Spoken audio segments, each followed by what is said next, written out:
اعوذ باللہ من الشیطان الرجیم بسم اللہ الرحمن الرحیم۔ ناظرین اکرام، سوشل میڈیا کا جو ہے وہ بھرپور وہ معاشرتی معاملات میں عمل دخل ہو چکا ہے، اور جو ہمارے جوڈیشل سسٹم میں اسٹیٹس کو کی صورتحال تھی اس حوالے سے بھی اب سرعام باتیں کی جاتی ہیں۔ خاص طور پر پاکستان کا جو سول جوڈیشل سسٹم ہے وہ بالکل تباہی کے دہانے پر پہنچ چکا ہے۔ ہائی کورٹ کے رولز میں جن کیسز کا فیصلہ 6 ماہ میں ہونا ہے وہ 6 سال میں بھی نہیں ہو پاتا۔ عملے کی کمی اور بد انتظامی جو ہے وہ بہت بڑا فیکٹر ہے۔ ہائی کورٹ بار ایسوسی ایشن کے ایک عشائیے سے خطاب کرتے ہوئے سپریم کورٹ آف پاکستان کے سینئر ترین جج جسٹس قاضی فائز عیسیٰ نے کہا ہے کہ ججز کو دباؤ میں آ کر سزائے موت نہیں سنانی چاہیے۔ انہوں نے یہ بھی کہا ہے کہ جب اصولوں پر سمجھوتا ہوتا تو فیصلہ طویل ہو جاتا ہے۔ انہوں نے کہا ہے کہ جناب ججز کو کسی کے دباؤ میں آ کر سزائے موت کا فیصلہ نہیں سنانا چاہیے، اور وکلاء کو حکومت کے سامنے ہاتھ نہیں پھیلانا چاہیے۔ بار کونسلز اور ایسوسی ایشنز کو خود مختار ہونا چاہیے، یہ انہوں نے جناب کہا ہے۔ انہوں نے یہ بات جو کی ہے یہ وکلاء کمیونٹی سے خطاب کرتے ہوئے کہی ہے۔ ان کا کہنا تھا کہ اصولوں پر سمجھوتا ہوتا ہے تو فیصلے طویل ہو جاتے ہیں۔ سچی اور اصولی بات کم لفظوں میں کی جا سکتی ہے۔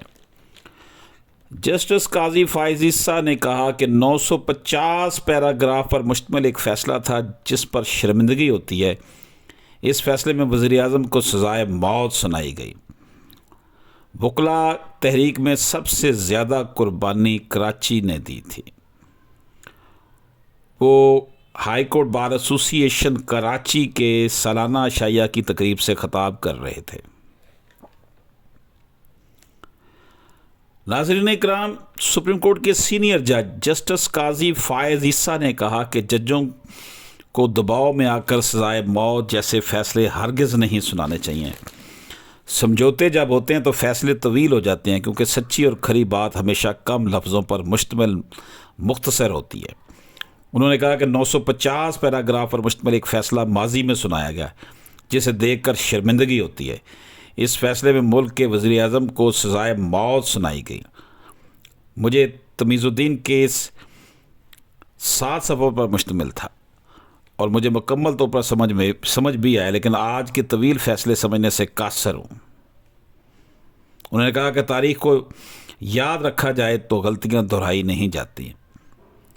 بلٹ پروف گلاس باکس کے پیچھے مکہ لہرانے کے بعد کنٹینر پالیٹکس نے جنم لیا۔ اس وقت ایک پورٹ اینڈ شپنگ وزیر نے کنٹینر لا کر کھڑے کر دیے۔ جسٹس قاضی فائز عیسیٰ نے کہا کہ بار اور بینچ کو 2 پہیے نہیں کہتا بلکہ دونوں ایک ہی ہیں۔ وکلاء حکومت کے سامنے کبھی ہاتھ نہ پھیلائیں، کیونکہ آزاد عدلیہ کا تصور رکھتے ہیں تو پھر ہاتھ پھیلانے سے بے توقیر ہوتے ہیں۔ آپ حکومت سے پیسے لے کر آزاد نہیں رہتے، حالانکہ حکومت آپ کو جو پیسے دے رہی ہے وہ عوام کے ٹیکس کا پیسہ ہے۔ اس ملک کا شہری بھی آزاد عدلیہ چاہتا ہے، اور آزاد عدلیہ آئین کا تقاضا بھی۔